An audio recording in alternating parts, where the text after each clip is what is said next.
Hey guys, this is MindCast with your host, Kevin Seaman, where we talk about what's going on in your head. Hi, this is your host of MindCast, Kevin Seaman. Our topic today is linked to a question. What do you really want? It's so easy to fall into the trap of complacency, to be content just getting by day to day, without pushing to achieve the things you really want to change in your life. Sometimes these things are simply skewed by your attitude or outlook. You may even rationalize why you can't succeed by using negative self-communication and telling yourself you don't really have the resources, knowledge, or education that it actually takes to achieve what you want. But that little voice in your head is wrong. You are much more capable than you think. In this episode, I would like to point out some cold, hard truths. Things that, if you don't accept, no one will care, but your life will be harder, more difficult to navigate, and ultimately not change one bit in your benefit. So listen up. The world owes you nothing. This world owes you absolutely nothing. You may be the smartest, kindest, coolest, most generous person out there, but you're entitled to nothing. Zip. Zero. If you want something, you need to go after it yourself. No one is going to do it for you or give it to you. You're entitled to nothing. You may feel you deserve whatever you want, but unless you put out the effort to actually help obtain that, you really don't deserve it.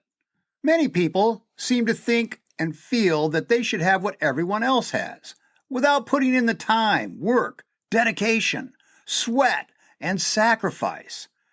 Living in this fantasy world of immediate gratification and instant results is a product of this mindset. They want it all, and they want it now. I believe this feeling of entitlement places a low value on what they actually do have.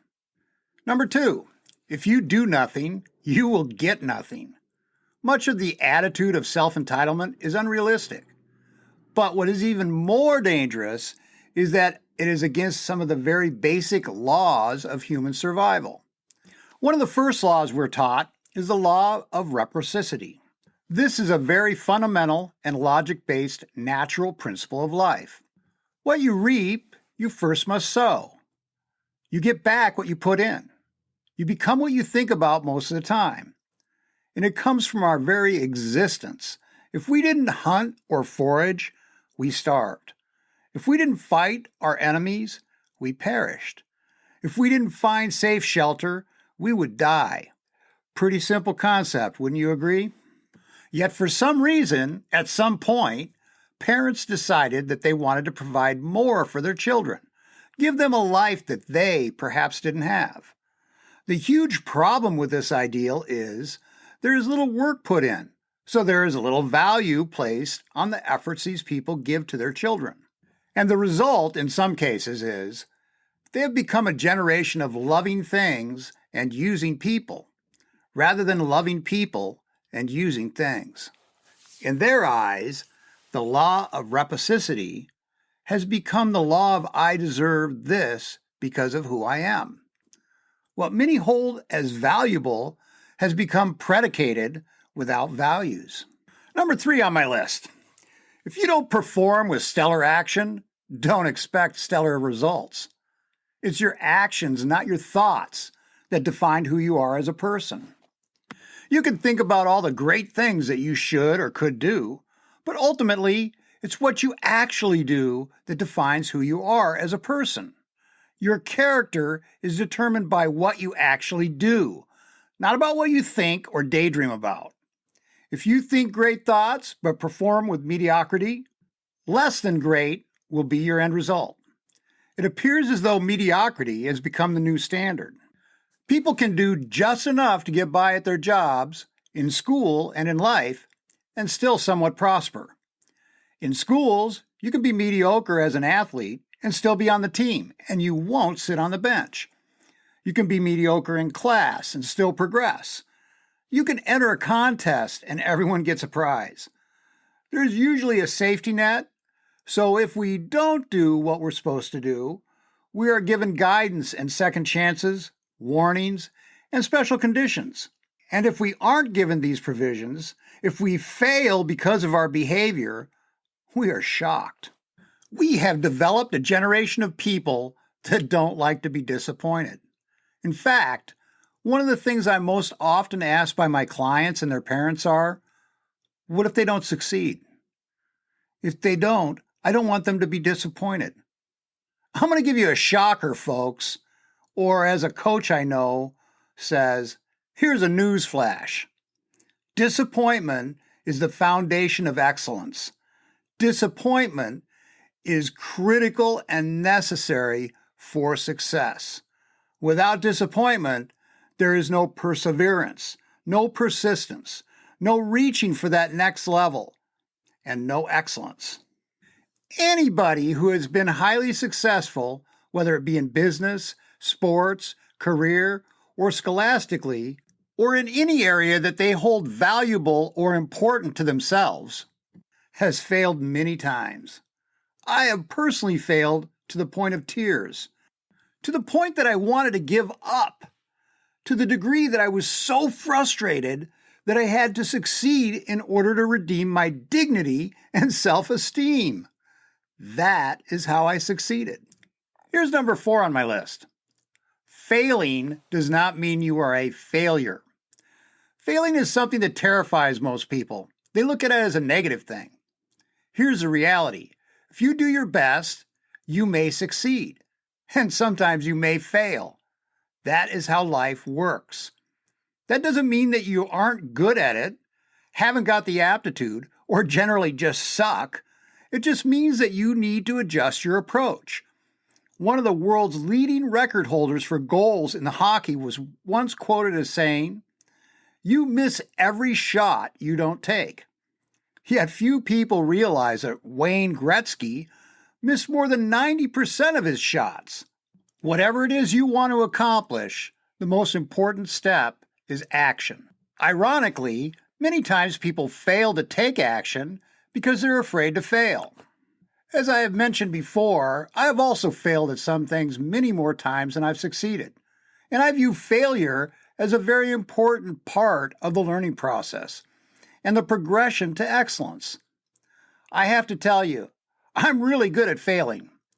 I have been beat down physically, disrespected, emotionally betrayed, dealt defeat, laughed at, put down, ridiculed, ripped off, financially crushed, and told I would never be able to do what I love.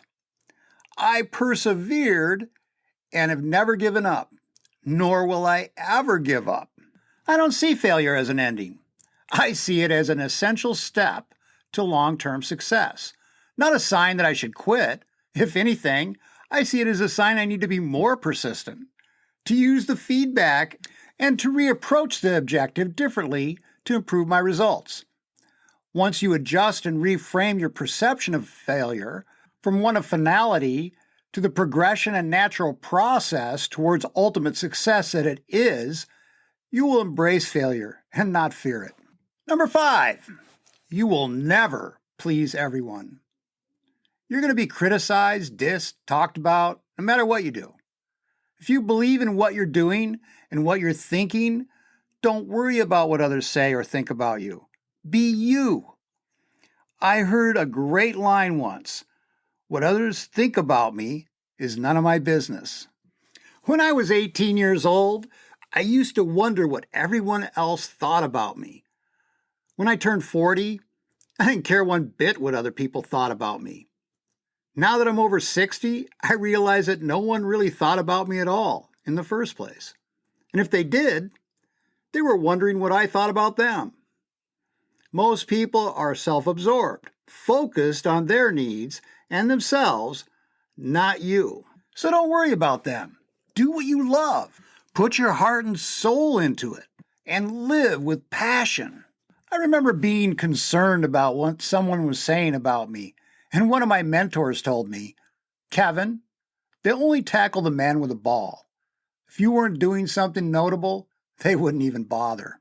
The next one on my list, nobody is actually too busy to respond to you. It's 2021. There's more communication opportunity than ever before in the history of humanity. If you don't hear back from someone, it's because they have deliberately made a choice not to answer you. There are times when it's not possible at that very moment, but if they wanted to later, they would. If it was important, you would hear back from them. Don't take offense. Realize that your needs are just not that important to them.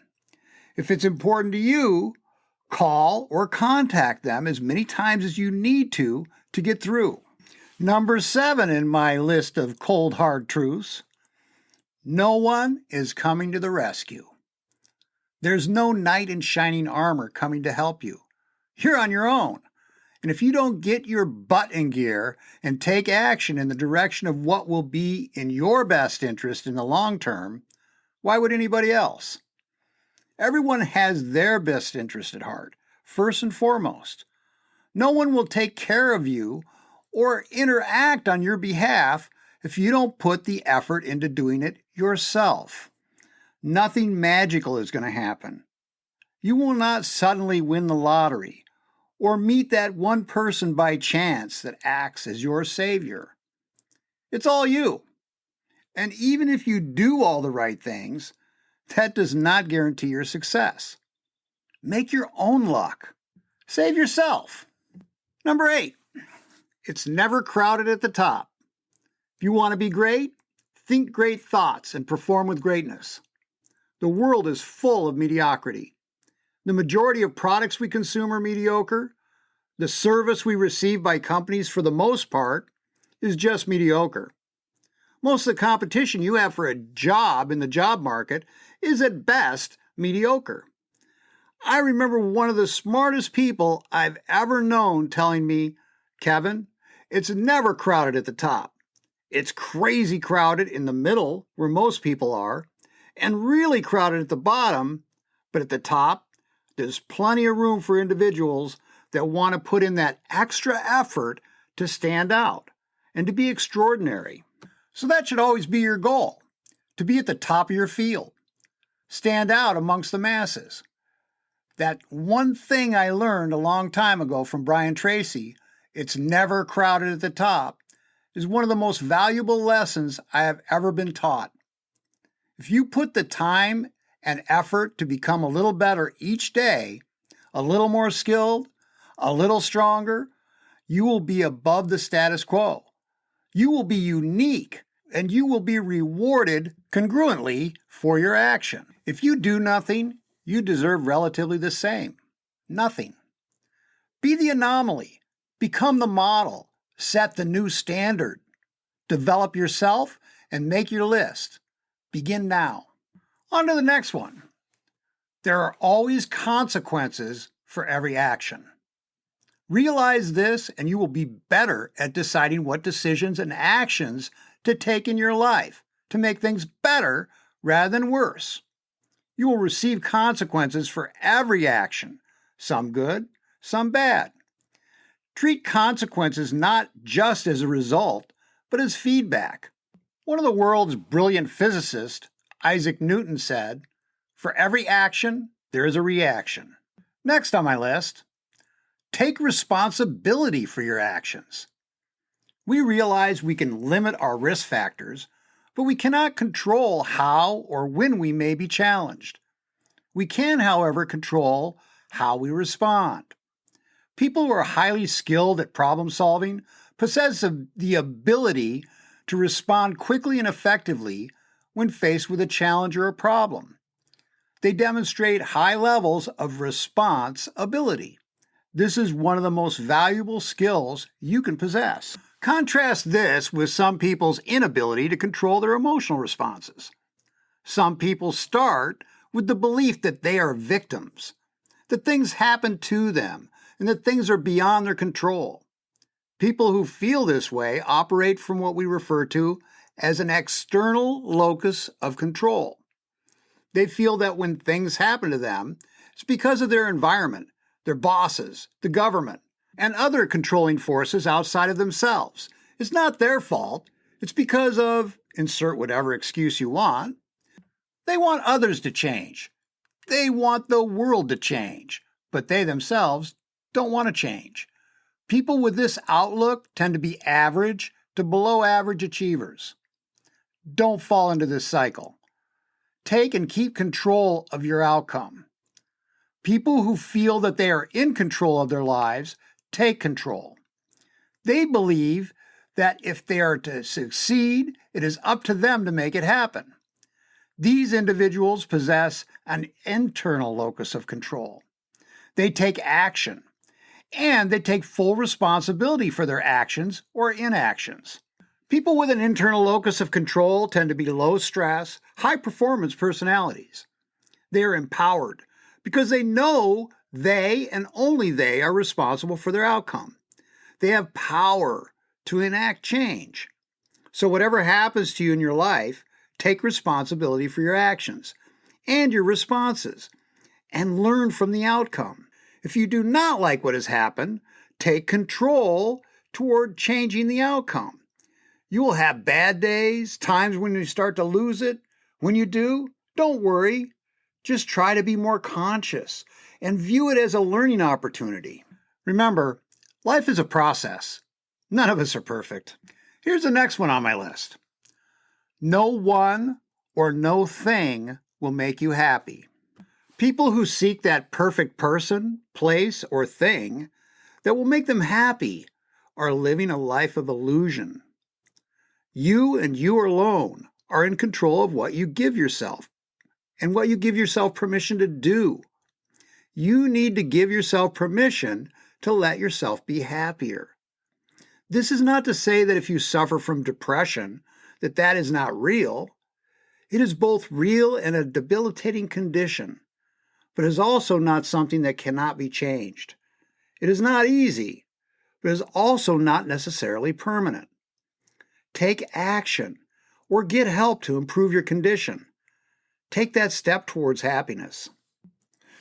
Be humble. Humility is a sign of confidence, not inability.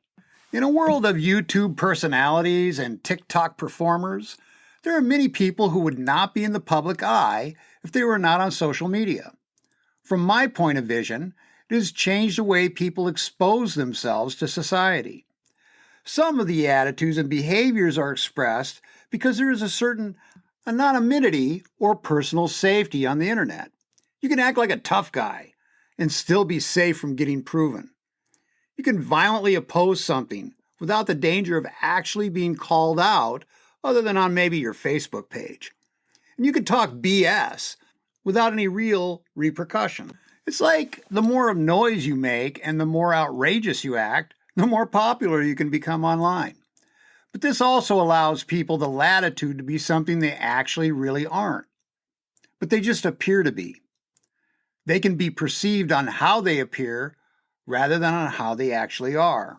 This 21st century phenomenon has made people more responsive to their image or what they may perceive.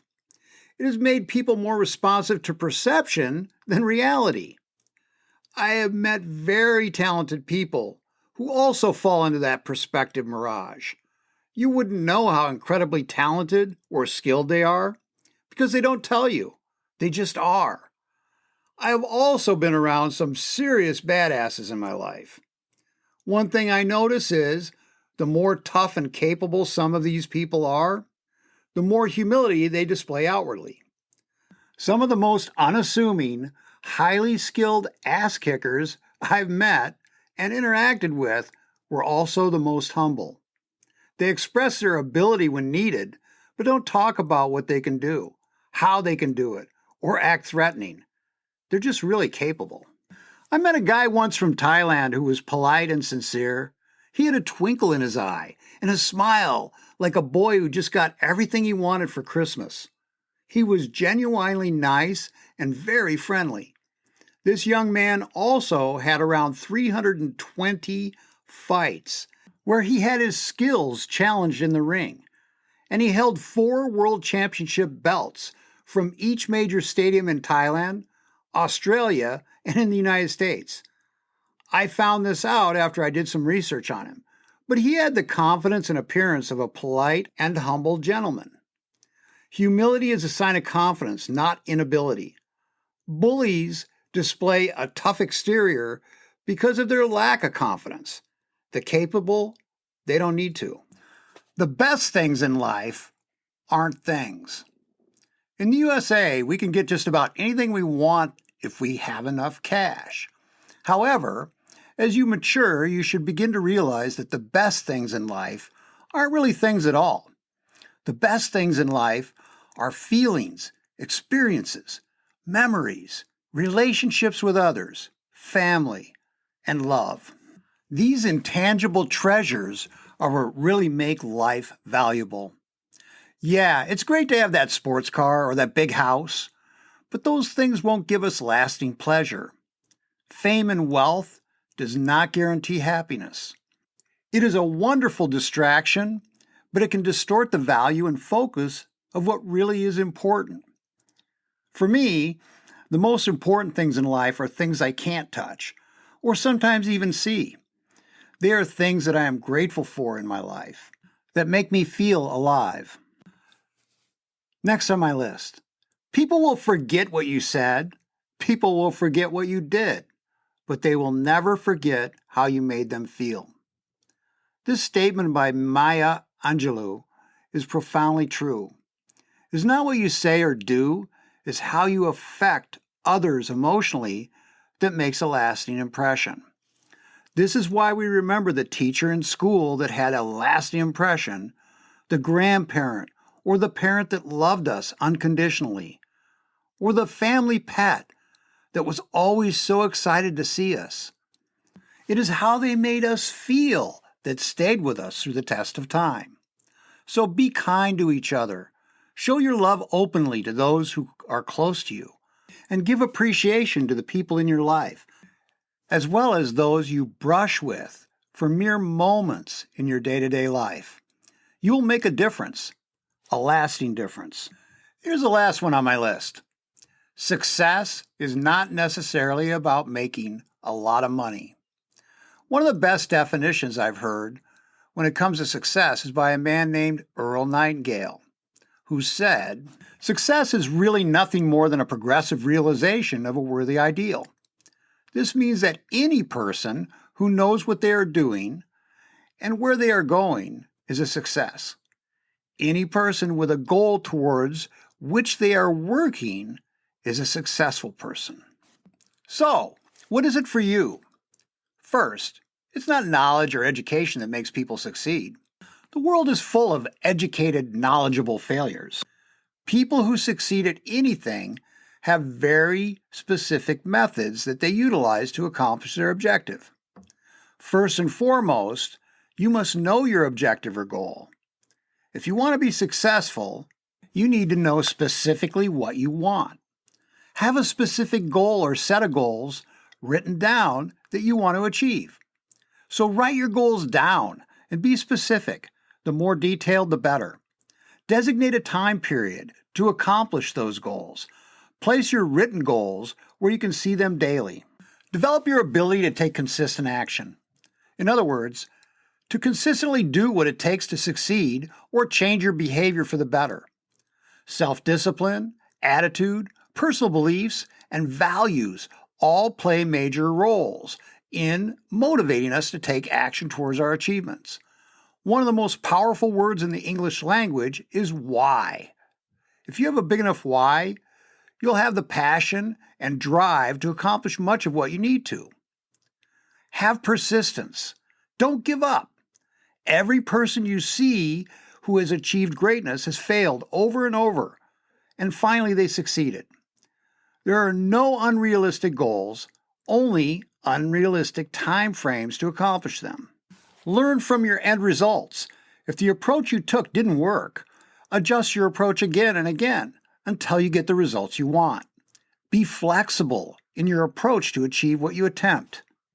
Other contributing factors that will help you to accomplish what you want are: model the positive beliefs and actions that others have used to achieve the same goals you wish to accomplish. Research your subject by asking people who are good at it, knowledgeable about, or that are making a living doing what you want. Work to improve your skill at communicating with yourself.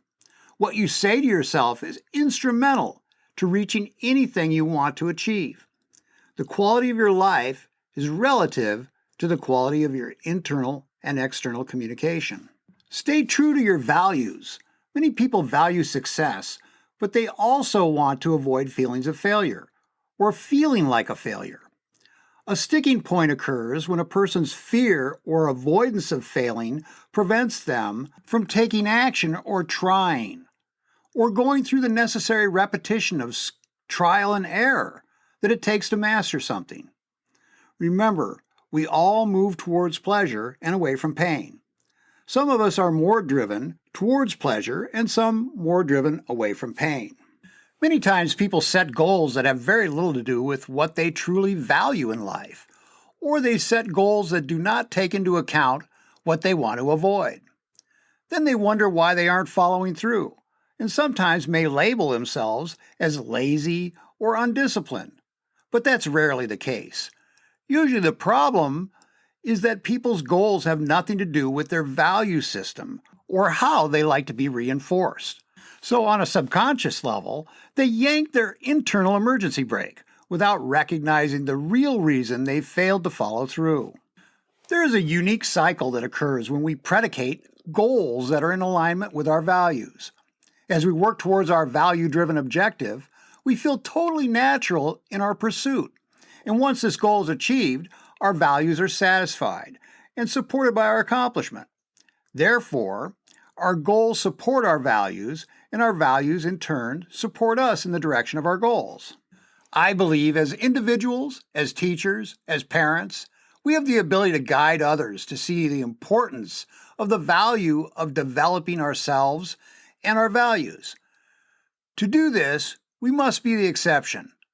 We must teach through our actions and dedicate ourselves to being extraordinary.